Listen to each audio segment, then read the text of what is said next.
नमस्कार दोस्तों, मैं Dharmendra Verma online study with DK में आपका बहुत बहुत स्वागत करता हूं। दोस्तों, आज मैं आपके लिए लेकर आया हूं परिवार एवं मित्र और पौधे से रिलेटेड 75 अति महत्वपूर्ण प्रश्न लेकर आया हूं। दोस्तों, ये पर्यावरण अध्ययन से संबंधित प्रश्न हैं। ये आपको आने वाली सीटेट एग्ज़ाम, एमपीटीएट और जो आने वाली दोस्तों टीएट एग्ज़ाम है उनके लिए सभी के लिए महत्वपूर्ण प्रश्न हैं। इसमें मैंने जो 2011 से लगाकर 2016 तक जो सीटेट की एग्ज़ाम हुई है दोस्तों, उसमें पूछे गए प्रश्नों का भी संग्रह किया है। महत्वपूर्ण प्रश्न दोस्तों, अंत तक बने रहिए, अंत तक जरूर देखिए और अंत में जरूर बताइएगा दोस्तों कि आज का वीडियो आपको कैसा लगा। तो चलिए शुरू करते हैं दोस्तों। आज का पहला प्रश्न है और आपसे रिक्वेस्ट है दोस्तों, यदि आपने अभी तक मेरे चैनल को अभी तक सब्सक्राइब नहीं किया है तो पहले सब्सक्राइब कर लीजिएगा और बेल आइकन को साथ में दबाइएगा, जिससे कि आपको लेटेस्ट वीडियो मिलती रहे। तो चलिए शुरू करते हैं दोस्तों। आज का पहला प्रश्न है, परिवार की इकाई होता है, कौन होता है दोस्तों परिवार की इकाई? पिता, माता, प्रत्येक व्यक्ति या फिर भाई बहन? तो यहाँ पर दोस्तों सही आंसर होगा प्रत्येक व्यक्ति परिवार की इकाई होता है। यहाँ पर सी वाला विकल्प सही रहेगा। अगला प्रश्न है, बच्चों का प्रथम गुरु किसे माना जाता है? जो बच्चों का प्रथम गुरु है दोस्तों वो किसे माना जाता है? पिता को, दादा दादी को, माता को या फिर शिक्षकों को? तो यहाँ पर दोस्तों सही आंसर होगा माता को बच्चों का प्रथम गुरु माना जाता है। यहाँ पर सी वाला विकल्प सही रहेगा। अगला प्रश्न है, आदर्श परिवार किसे माना जाता है? किसे माना जाता है दोस्तों आदर्श परिवार? संयुक्त परिवार को, छोटे परिवार को, दोनों को या फिर इनमें से कोई नहीं? तो यहाँ पर दोस्तों इसका राइट आंसर होगा छोटे परिवारों को आदर्श परिवार माना जाता है। यहाँ पर दोस्तों बी वाला विकल्प सही रहेगा।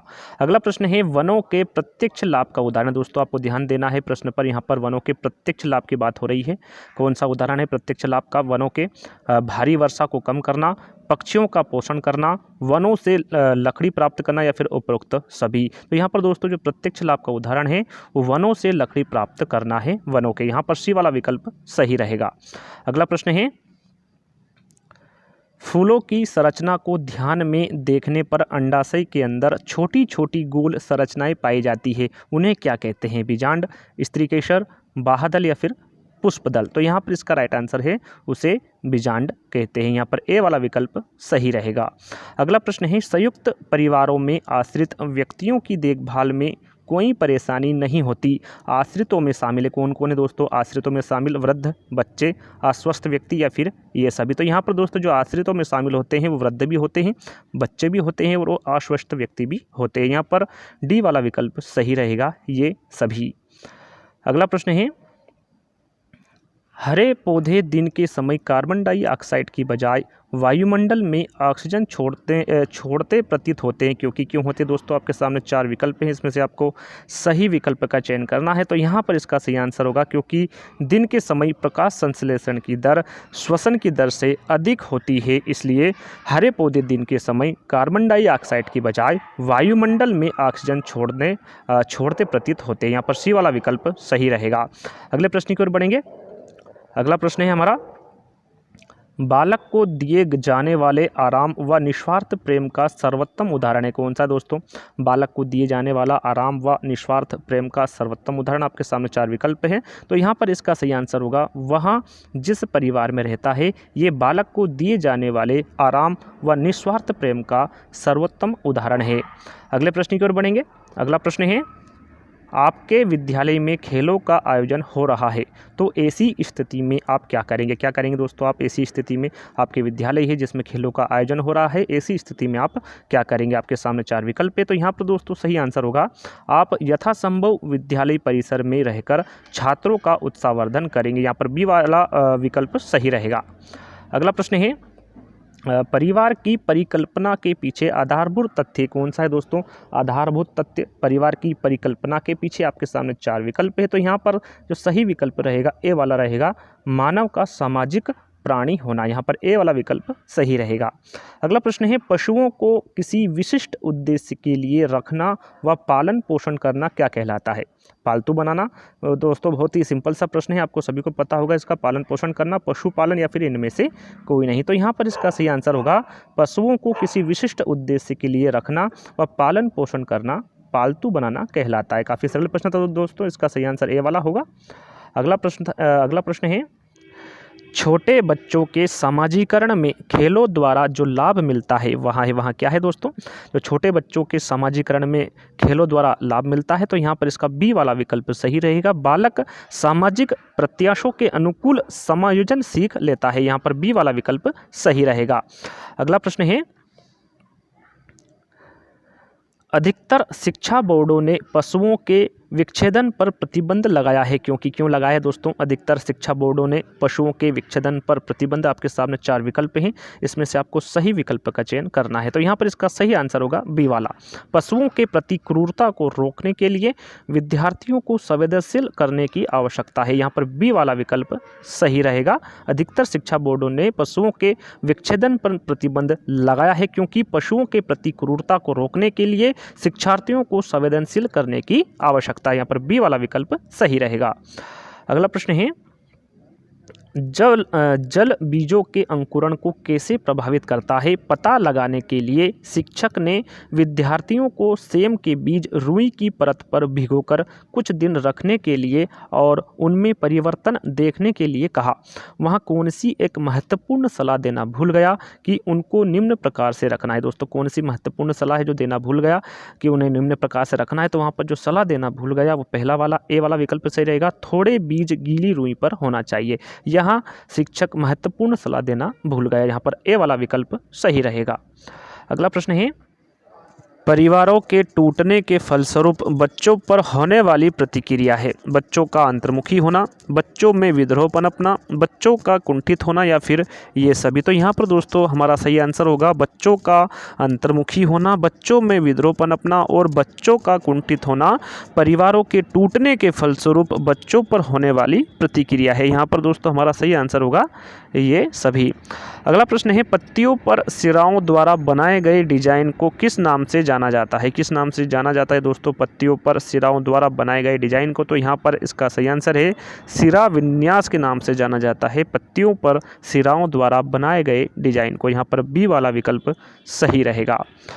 अगला प्रश्न है, पत्तियों द्वारा बनाया गया भोजन पौधों में किस रूप में संचित होता है? किस रूप में संचित होता है दोस्तों? ग्लूकोज, सरल शर्करा, ग्लूकोज अथवा सरल शर्करा या फिर हरे वर्णक के रूप में। तो यहाँ पर हमारा सही आंसर है पत्तियों द्वारा बनाया गया भोजन पौधों में ग्लूकोज अथवा सरल शर्करा के रूप में संचित होता है, यहाँ पर सी वाला विकल्प सही रहेगा। अगला प्रश्न है, वृक्षों के तने या शाखाओं में से निकली हुई विशेष जड़ें किस नाम से जानी जाती है? किस नाम से जानी जाती है दोस्तों? मूसला जड़, झकड़ा जड़, अवस्तंभ जड़ या फिर श्वसन जड़। तो यहाँ पर हमारा राइट आंसर होगा वृक्षों के तने या शाखाओं में से निकली हुई विशेष जड़ें अवस्तंभ जड़ के नाम से जानी जाती है, यहाँ पर सी वाला विकल्प सही रहेगा।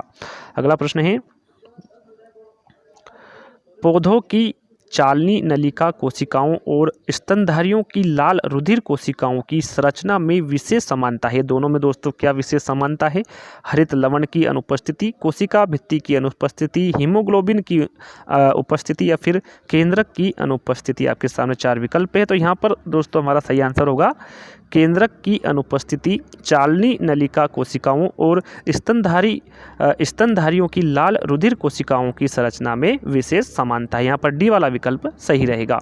अगला प्रश्न है, सेरीकल्चर संबंधित है। जो सेरीकल्चर है दोस्तों वो किससे संबंधित है? आपको सभी को पता है कि सिल्क से संबंधित होता है, इसका बी वाला विकल्प सही रहेगा। अगला प्रश्न है, निम्न में से किस गैस के कारण पौधों में पत्तियों का सिकुड़ना, पत्तियों का गिरना तथा आकार में छोटे होना पाया जाता है? SO2 के कारण, CO के कारण, NO2 के कारण या फिर इनमें से कोई नहीं। तो यहाँ पर इसका सही आंसर होगा कार्बन मोनोऑक्साइड के कारण पौधों में पत्तियों का सिकुड़ना, पत्तियों का गिरना तथा आकार में छोटा होना पाया जाता है, यहाँ पर बी वाला विकल्प सही रहेगा। अगला प्रश्न है, विद्यालय परिसर में छात्रों को खेलकूद की क्रियाओं में भाग लेना आवश्यक है, क्योंकि इससे छात्रों की अपनी सृजनात्मक क्षमता का विकास होगा, इससे छात्रों में स्वस्थ संवेगों का विकास होगा, छात्रों का शारीरिक विकास उचित ढंग से हो सकेगा या फिर उपरोक्त सभी। तो यहाँ पर दोस्तों इसका सही आंसर होगा जो विद्यालय परिसर में छात्रों को खेलकूद की क्रियाओं में भाग लेना आवश्यक है, क्योंकि इससे छात्रों की अपनी सृजनात्मक क्षमता का विकास होगा, इससे छात्रों में स्वस्थ संवेगों का विकास होगा और छात्रों का शारीरिक विकास उचित ढंग से हो सकेगा। तो यहाँ पर इसका राइट आंसर होगा उपरोक्त सभी। अगला प्रश्न है चिपको आंदोलन किस राज्य से संबंधित है। बहुत ही सरल सा प्रश्न दोस्तों, आपको सभी को पता है। तो चिपको आंदोलन है वो उत्तराखंड से संबंधित है। यहाँ पर डी वाला विकल्प सही रहेगा। अगला प्रश्न है सूची के पास एक पालतू गाय है, उसके अध्यापक ने गाय को स्तनधारी जंतु बताया, क्योंकि क्यों बताया दोस्तों, उसके अध्यापक ने गाय को स्तनधारी जंतु। सरल सा प्रश्न है, आपके सामने 4 विकल्प हैं, आपको 4 विकल्प पढ़ते ही आप इसका आंसर बता दोगे। तो यहाँ पर इसका सही आंसर होगा यह बच्चा देती है इसलिए अध्यापक ने गाय को स्तनधारी जंतु बताया। यहाँ पर बी वाला विकल्प सही रहेगा। अगला प्रश्न है एकल परिवारों की अपेक्षा संयुक्त परिवारों में कार्यभार कम होने का कारण है। क्या है दोस्तों कम होने का कारण? कार्यभार का बढ़ जाना, कार्यों को कुशलतापूर्वक करना, कार्यों का व्यवस्थित स्वरूप या फिर कर्तव्यों की उपेक्षा। तो यहाँ पर इसका सही आंसर है कार्यभार का बढ़ जाना एकल परिवार की अपेक्षा संयुक्त परिवारों में कार्यभार कम होने का कारण है। यहाँ पर पहला वाला विकल्प सही रहेगा। अगला प्रश्न है निम्नलिखित में से बाल्य खेल समूह का प्रतिनिधि कथन है कौन सा है। दोस्तों आपके सामने 4 विकल्प है। समूह में दोनों लिंगों को प्राथमिकता, बालकों में मूल्यों के प्रति लगाव, बालकों के शारीरिक संगठन में पर्याप्त अंतर या फिर बालकों की शारीरिक ऊर्जा एवं स्थिति। तो यहाँ पर इसका सही आंसर होगा बालकों के शारीरिक संगठन में पर्याप्त अंतर। यहाँ पर सी वाला विकल्प सही रहेगा। अगला प्रश्न है हमारे आस पड़ोस में पाए जाने वाले अधिकतर पेड़ पौधों की पत्तियां हरी होती है। क्यों होती दोस्तों हमारे आस पड़ोस में पाए जाने वाले अधिकतर पेड़ पौधों की पत्तियां हरी? तो यहाँ पर इसका जो कारण होता है वो होता है पत्तियों में पाए जाने वाले पर्णहरित के कारण अधिकतर पेड़ पौधों की पत्तियां हरी होती है। यहाँ पर बी वाला विकल्प सही रहेगा। अगला प्रश्न है पेड़ के तंत्रों में से परोह तंत्र के संबंध में कौन सा विकल्प असत्य है। दोस्तों कौन सा विकल्प असत्य है परोह तंत्र के संबंध में? आपके सामने 4 विकल्प है, यहाँ पर आपको सही विकल्प का चयन करना है। तो यहाँ पर इसका सही आंसर होगा सी। इसमें तना व शाखाएं सम्मिलित नहीं है। ये परोह तंत्र के संबंध में असत्य कथन है क्योंकि इसमें तना व शाखाएं दोनों ही सम्मिलित होती है।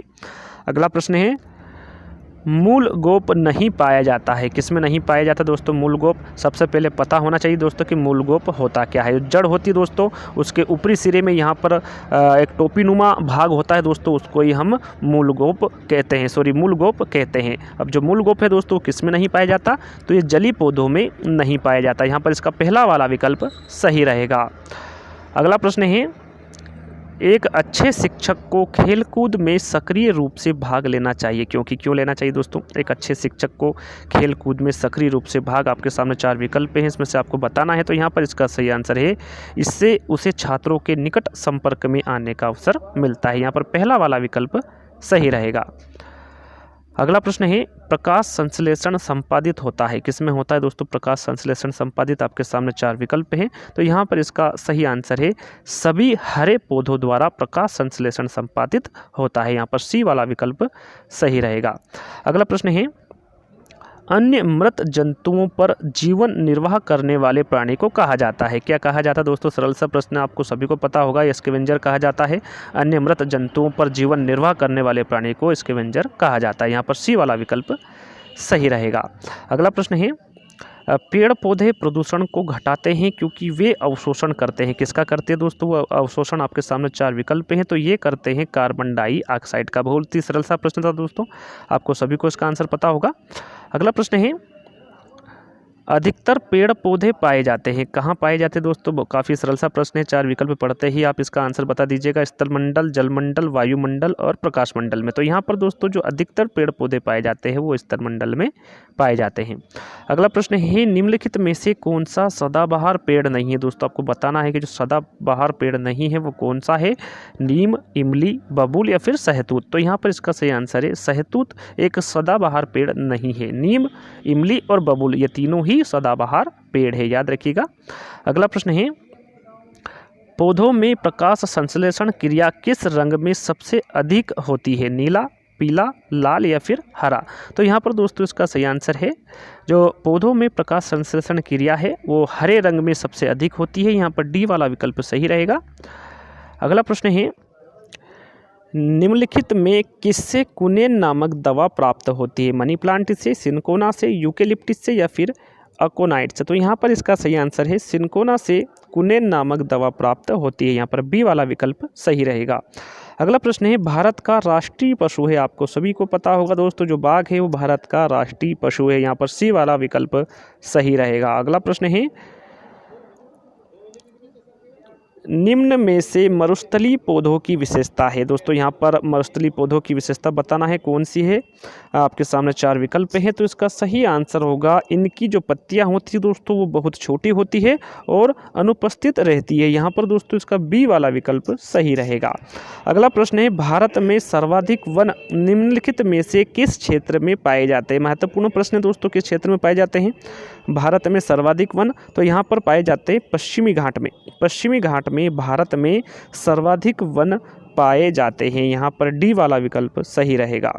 अगला प्रश्न है भारत में स्थापित होने वाला पहला राष्ट्रीय उद्यान कौन सा है। महत्वपूर्ण प्रश्न दोस्तों, आपके सामने 4 विकल्प भी रहेंगे। कौन सा है भारत में स्थापित होने वाला पहला राष्ट्रीय उद्यान। कार्बेट राष्ट्रीय उद्यान, केलवादा राष्ट्रीय उद्यान, पेरियार राष्ट्रीय उद्यान या फिर बांदीपुर राष्ट्रीय उद्यान। तो दोस्तों यहाँ पर सही जो आंसर होगा वो होगा पहला, कार्बेट राष्ट्रीय उद्यान भारत में स्थापित होने वाला पहला राष्ट्रीय उद्यान है। यहाँ पर पहला वाला विकल्प सही रहेगा।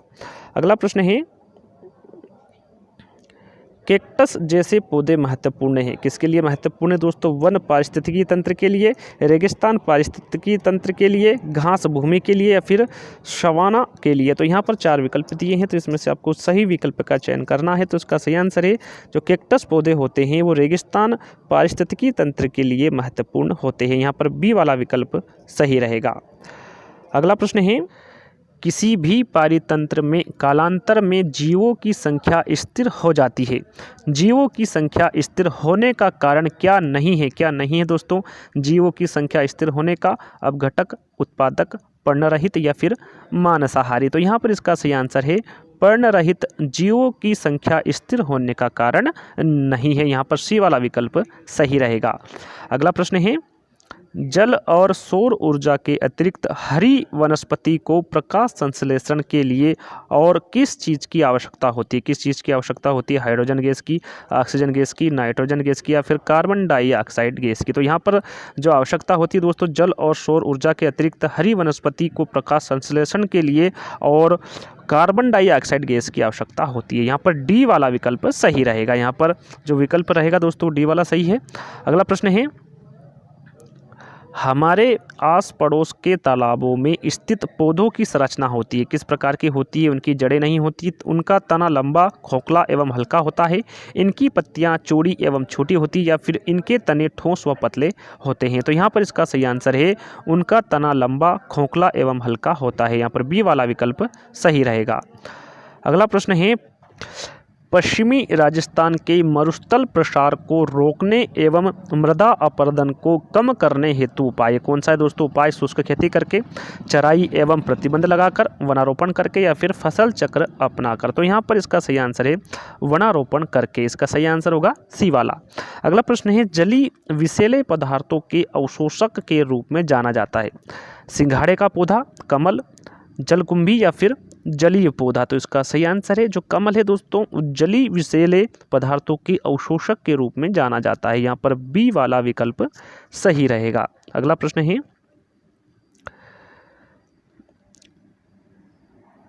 खेतों में मिट्टी में पाए जाने वाला केंचुआ किसान का मित्र कहलाता है क्यों कहलाता है दोस्तों। काफ़ी सरल सा प्रश्न है, आपने सभी ने पढ़ा होगा इसके बारे में। तो इसका जो राइट आंसर होगा यह भूमि की उर्वरकता को बढ़ाता है, इसलिए खेतों में मिट्टी में पाए जाने वाला केंचुआ किसानों का मित्र कहलाता है। यहाँ पर ए वाला विकल्प सही रहेगा। यहाँ पर दोस्तों सीटेट की जो एग्ज़ाम हुई थी उसी से रिलेटेड प्रश्न आने वाले हैं। तो यहाँ पर आप देख सकते हैं कब पूछा गया था।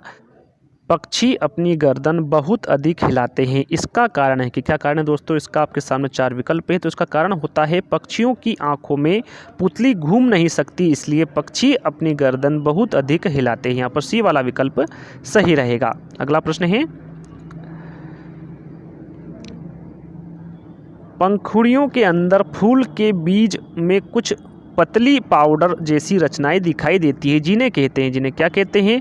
वर्तिकाग्र, परागकोश, पराग या फिर मूलांकुर। तो इसका सही आंसर है, उसे हम पराग कहते हैं। यहाँ पर दोस्तों सी वाला विकल्प सही रहेगा। अगला प्रश्न है, बीज अंकुरण की अवधारणा को इस तरह सबसे बेहतर तरीके से पढ़ाया जा सकता है। कौन से बेहतर तरीके से दोस्तों पढ़ाया जा सकता है? आपके सामने 4 विकल्प हैं। तो यहाँ पर इसका सही आंसर है अंकुरित बीजों की फोटो दिखाना बीज अंकुरण की अवधारणा को सबसे बेहतर तरीके से पढ़ाया जा सकता है। आपके सामने जो बी वाला विकल्प रहेगा दोस्तों वो सही रहेगा। अगला प्रश्न है, भैंस की पीठ पर अक्सर बगुला पक्षी बैठा दिखाई देता है। आपने सभी ने देखा होगा दोस्तों, ऐसा इसलिए होता है क्योंकि बगुला भैंस की पीठ पर परजीवी कीट खाता है, घास में पाए जाने वाले कीट खाता है, भैंस की पीठ पर बैठकर गाना पसंद करता है, या फिर उड़ने के बाद थोड़ा आराम करता है। तो यहाँ पर इसका सही आंसर होगा बगुला भैंस की पीठ पर परजीवी कीट खाता है। यहाँ पर पहला वाला विकल्प सही रहेगा। अगला प्रश्न है, निम्नलिखित में किस एक प्राणी को किसान का मित्र कहा जाता है? थोड़ी देर पहले दोस्तों इसका जिक्र हुआ था, इस सीटेट 2011 में पूछा गया प्रश्न है। तो जो केचुआ होता है वो किसान का मित्र कहा जाता है। यहाँ पर बी वाला विकल्प सही रहेगा। अगला प्रश्न है, एक ही तरह की फसल बार बार उगाने और बहुत से रसायनों के उपयोग करने से मृदा किसी विशेष फसल के लिए उपयोगी बन जाती है, सिंचाई के लिए उपयुक्त बन जाती है, उर्वरक बन जाती है, या फिर बंजर हो जाती है। तो यहाँ पर इसका सही आंसर है एक ही तरह की फसल बार बार उगाने और बहुत से रसायनों के उपयोग करने से मृदा बंजर हो जाती है। यहाँ पर डी वाला विकल्प सही रहेगा। अगला प्रश्न है, नेफेंथिस एक ऐसा पौधा है जो मेंढकों, कीड़े मकोड़ों और चूहे जैसे छोटे जीवों को अपने अंदर फांस कर खा जाता है। हमारे देश में यह पौधा कहाँ पाया जाता है? कहाँ पाया जाता है? असम में, उड़ीसा में, अरुणाचल प्रदेश में, या फिर मेघालय में। तो यहाँ जो पौधा है दोस्तों मेघालय में पाया जाता है। सीटेट 2012 में पूछा गया प्रश्न यहाँ पर लिखा हुआ दोस्तों। अगला प्रश्न है, एक पश्चिमा शाल कितनी लगभग साधारण स्वेटरों के बराबर गर्म होती है तथा एक साधारण पश्चिमा शाल को बुनने हेतु कितने घंटों का समय लगता है? कितने घंटों का समय लगता है दोस्तों? तो यहाँ पर इसका सही आंसर होगा एक पश्चिमा शाल 10 लगभग साधारण स्वेटरों के बराबर गर्म होती है तथा एक साधारण पश्चिमा शाल को बुनने हेतु 200 घंटों का समय लगता है। यहाँ पर सी वाला विकल्प सही रहेगा। अगला प्रश्न है, किसी जगह के फ्लोरा तथा फौना सूचित करते हैं। किसको करते हैं दोस्तों? पेड़ पौधे एवं जंतुओं को, मछलियों एवं पेड़ पौधों को, जंतु एवं मछलियों को, या फिर पक्षियों एवं पेड़ पौधों को। तो यहाँ पर इसका सही आंसर है फ्लोरो तथा फौना जो सूचित करते हैं वो पेड़ पौधों एवं जंतुओं को करते हैं। यहाँ पर पहला वाला विकल्प सही रहेगा। अगला प्रश्न है, एक किसान दानों को भूसे से अलग करना चाहता है। जिस प्रक्रिया से यहाँ किया जा सकता है वहाँ कहलाती है। वहाँ क्या कहलाती है? फसल की कटाई, हस्तचयन, थ्रेसिंग, या फिर निष्पादन। तो यहाँ पर इसका सही आंसर होगा वहाँ थ्रेसिंग कहलाती है। यहाँ पर सी वाला विकल्प सही रहेगा। तो अगले प्रश्न की ओर बढ़ेंगे। अगला प्रश्न है, ग्रामीण क्षेत्रों में गाय के गोबर से झोपड़ी की दीवारों और फर्श को लीपा जाता है। उन्हें क्यों लीपा जाता है दोस्तों? फर्श को प्राकृतिक रंग देने के लिए, कीड़ों को दूर रखने के लिए, चिकना और साफ बनाने के लिए, या फिर खुरदरा बनाकर घर्षण बढ़ाने के लिए। तो यहाँ पर दोस्तों इसका सही आंसर होगा कीड़ों को दूर रखने के लिए ग्रामीण क्षेत्रों में गाय के गोबर से झोपड़ी की दीवारों और फर्श को लीपा जाता है। यहाँ पर इसका बी वाला विकल्प सही रहेगा। अगला प्रश्न है, किसके नेतृत्व में चिपको आंदोलन को बल मिला? किसके नेतृत्व में दोस्तों चिपको आंदोलन को बल मिला? A.K. बनर्जी, सुंदरलाल बहुगुणा, अमृता देवी बिश्नोई, या फिर मेघा पाटकर। तो यहाँ पर दोस्तों इसका सही आंसर है सुंदरलाल बहुगुणा के नेतृत्व में चिपको आंदोलन को बल मिला। यहाँ पर बी वाला विकल्प सही रहेगा। अगला प्रश्न है, अंजलि की सहेली दांतों में क्षय से बचने के निम्नलिखित 4 तरीके बताती है। वो कौन से 4 तरीके दोस्तों? दिन में 2 बार ब्रश करें, एनिमल कम ना हो इसके लिए ब्रजिस पहने, मिठाई, चॉकलेट्स और कार्बन डाइऑक्साइड युक्त पेय पदार्थ ना ले, या फिर हर खाने के बाद कुल्ला करें। अंजलि को उपयुक्त तरीकों में से किसका अनुपालन करना चाहिए? किसका अनुपालन करना चाहिए दोस्तों? तो जो अनुपालन करना चाहिए वो दिन में 2 बार ब्रश करें, मिठाई, चॉकलेट्स और कार्बन डाइऑक्साइड युक्त पेय पदार्थ ना ले और हर खाने के बाद कुल्ला करे। पहला, तीसरा और चौथा जो विकल्प रहेगा दोस्तों वो सही रहेगा, तो ये बी वाला विकल्प यहाँ पर सही रहेगा। तो इसका जो सही आंसर होगा दोस्तों बी वाला रहेगा। अगला प्रश्न है, हाथियों के झुंड के बारे में सही कथनों को चुनिए। दोस्तों आपको जो हाथियों का झुंड है उसके बारे में सही कथन चुनना है। पहला कथन है, हाथियों के झुंड में केवल हथिनियाँ और 14 से 15 वर्ष के बच्चे ही रहते हैं। यहाँ पर पहला विकल्प सही है, जो हाथियों का झुंड होता है उसमें केवल हथिनियाँ और 14 से 15 वर्ष के बच्चे ही रहते हैं। दूसरा विकल्प है, हाथियों के एक झुंड में किसी एक ही परिवार के सदस्य होते हैं। तो यहाँ पर दोस्तों जो दूसरा विकल्प है वो गलत है, ऐसा नहीं है। जो हाथियों का झुंड होता है उसमें एक ही परिवार के सदस्य नहीं होते, वहां अन्य परिवार के सदस्य भी हो सकते हैं। तीसरा विकल्प है, झुंड की सबसे बुजुर्ग हथिनी ही पूरे झुंड की नेता होती है। तो जो तीसरा विकल्प है वो सही है, जो झुंड की जो सबसे बुजुर्ग हथिनी होती है वो पूरे झुंड की नेता होती है।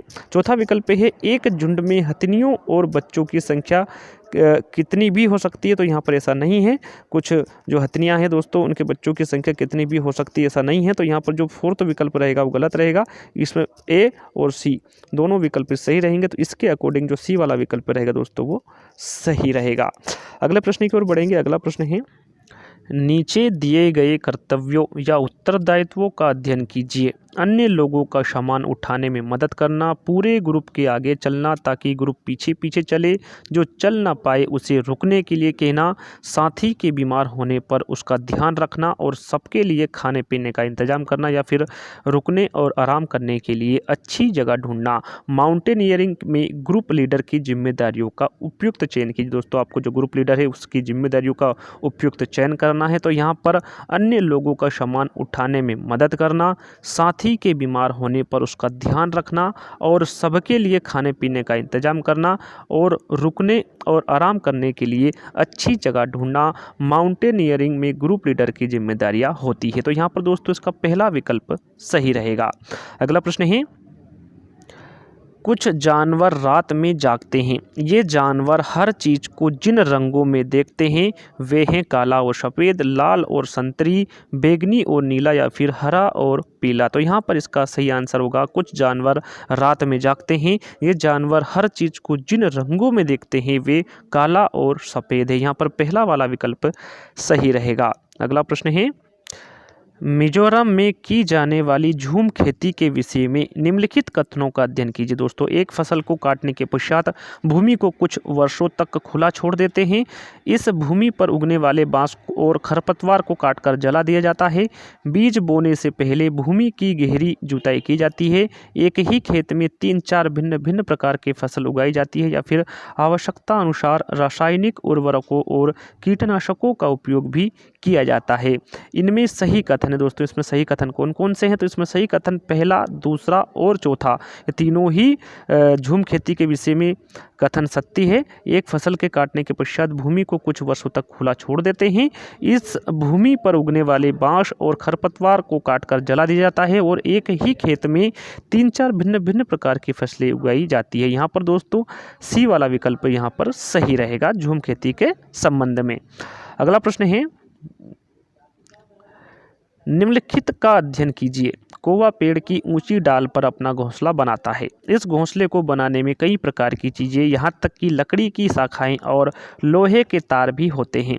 एक चालाक पक्षी भी है जो अपना घोंसला नहीं बनाता है और कौवे के घोंसले में अंडे दे देता है। बेचारा कौवा अपने अंडों के साथ इन अंडों को भी सेता है या फिर देखभाल करता है। यहाँ पक्षी कौन सा है? बसंतगोरी, कोयल, शकरखोरा या फिर कलचिड़ी। आपको सभी को पता है दोस्तों यहाँ पक्षी कोयल है।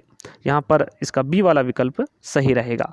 अगला प्रश्न है, निम्नलिखित में से कौन बीज नहीं है? दोस्तों कौन सा बीज नहीं है? काली मिर्च, साबूदाना, सौंफ या फिर गेहूं। तो यहाँ पर दोस्तों सही आंसर होगा जो साबूदाना है वो बीज नहीं है। काली मिर्च, सौंफ और गेहूं ये तीनों ही बीज है, इसलिए यहाँ पर इसका जो सही आंसर होगा दोस्तों बी वाला होगा। अगला प्रश्न है, रेहाना अपने परिवार के साथ केरल जाती है। वहाँ उसे ऊंचे वृक्ष दिखाई पड़ते हैं जो उसके गृह नगर शिमला के ऊंचे वृक्षों से भिन्न है। उसने केरल में कौन से वृक्ष देखे होंगे? सेब के, लीची के, चीड़ के या फिर नारियल के? तो उसने दोस्तों जो वृक्ष देखे होंगे वो नारियल के देखे होंगे। यहाँ पर डी वाला विकल्प सही रहेगा। अगला प्रश्न है, निम्नलिखित में से कौन सी विशेषता बरगद के पेड़ की जड़ों की नहीं है। दोस्तों कौन सी विशेषता है जो बरगद के पेड़ की जड़ों की विशेषता नहीं है। इसमें जमीन के भीतर जड़ें होती हैं, जड़ें भोजन का भंडारण करती है, जड़ें खंभों की तरह पेड़ को सहायता प्रदान करती है, या फिर जड़ें शाखाओं से नीचे लटकती है। तो यहाँ पर दोस्तों जड़ें भोजन का भंडारण करती है, ये विशेषता बरगद के पेड़ की जड़ों की नहीं है। यहाँ पर बी वाला विकल्प सही रहेगा। अगला प्रश्न है, एक शिक्षिका ने कक्षा 4 के शिक्षार्थियों को पढ़ाने के लिए पौधे अंतर्वस्तु का चयन किया। उसने सीखने के लिए निम्नलिखित अवसर प्रदान किए। कौन से अवसर प्रदान किए दोस्तों? सीखने के समूहों में पत्तियों का संग्रह करना, पत्तियों के आकार, स्वरूप और अन्य विशेषताओं पर चर्चा करना, अपना वनस्पति संग्रहालय बनाना, या फिर इनमें से कोई नहीं। यहाँ पर इसका सही आंसर होगा दोस्तों बी, पत्तियों के आकार, स्वरूप और अन्य विशेषताओं पर चर्चा करना। यहाँ पर इसका जो राइट आंसर होगा दोस्तों बी वाला रहेगा। अगला प्रश्न है, यदि हम पक्षियों का अवलोकन करते हैं तो हम यहाँ पाते हैं कि अधिकांश पक्षी अपनी गर्दन अत्यधिक हिलाते हैं। इसका कारण क्या है दोस्तों? इसका कारण क्या है? थोड़ी देर पहले ही दोस्तों इसके बारे में मैंने आपको बताया था। तो यहाँ पर इसका जो सही आंसर होगा, अधिकांश पक्षियों के नेत्र स्थिर होते हैं और घूम नहीं सकते, इसलिए अधिकांश पक्षी अपनी गर्दन अत्यधिक हिलाते हैं। यहाँ पर पहला वाला विकल्प सही रहेगा।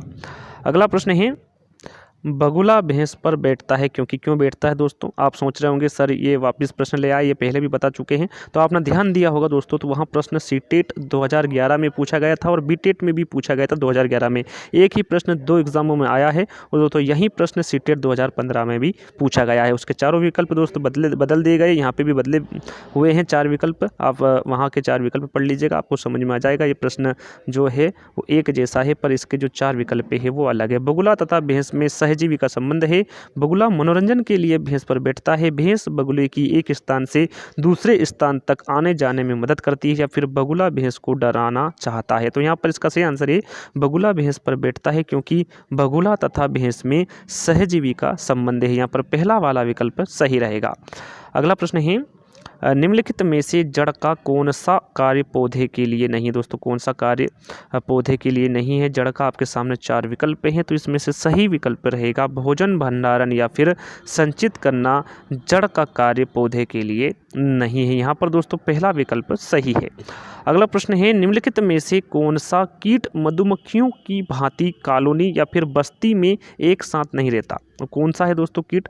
ततैया जिसे हम बर भी बोलते हैं, चींटी, दीमक या फिर मकड़ी। तो यहाँ पर दोस्तों इसका सही आंसर होगा मकड़ी।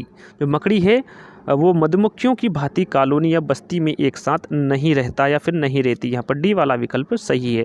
अगला और लास्ट प्रश्न है दोस्तों, टोटल ये 75 प्रश्न है। मैंने 30 प्रश्न इसमें से हटा दिए हैं क्योंकि वो बार बार रिपीट हो रहे थे, इसलिए उन 3 प्रश्नों को हटा दिया। इसलिए मैं 78 तक रख रहा हूँ। इसलिए यहाँ पर आपको बताया गया है कि इसमें 75 प्रश्न है। यहाँ पर ये लास्ट प्रश्न है, निम्नलिखित में से किसकी सुनने की शक्ति इतनी तीक्ष्ण होती है कि वह वायु से पत्तों के हिलने की ध्वनि और घास पर किसी जानवर के चलने की ध्वनि में अंतर कर सकता है? बाघ, गिद्ध, रेशम का कीड़ा या फिर कुत्ता? तो यहाँ पर इसका सही आंसर है बाघ। बाघ की सुनने की शक्ति इतनी तीक्ष्ण होती है कि वहाँ वायु से पत्तों हिलने की ध्वनि और घास पर किसी जानवर के चलने की ध्वनि में अंतर कर सकता है। तो यहाँ पर इसका पहला वाला विकल्प सही है। तो दोस्तों यहाँ पर हमारे जो 75 प्रश्न हैं वो समाप्त होते हैं। आज का वीडियो आपको कैसा लगा प्लीज़ मेरे कमेंट्स बॉक्स में ज़रूर बताइएगा। और यदि इसी प्रकार के दोस्तों आपको और भी प्रश्न चाहिए, और भी इसी टॉपिक पर दोस्तों आपको प्रश्न चाहिए, तो आप मेरे कमेंट्स बॉक्स में लिख सकते हैं। मैं इसी प्रकार के और भी प्रश्न आपके लिए लेकर आऊँगा। दोस्तों आज का वीडियो कैसा लगा प्लीज़ मेरे कमेंट्स बॉक्स में ज़रूर बताइएगा।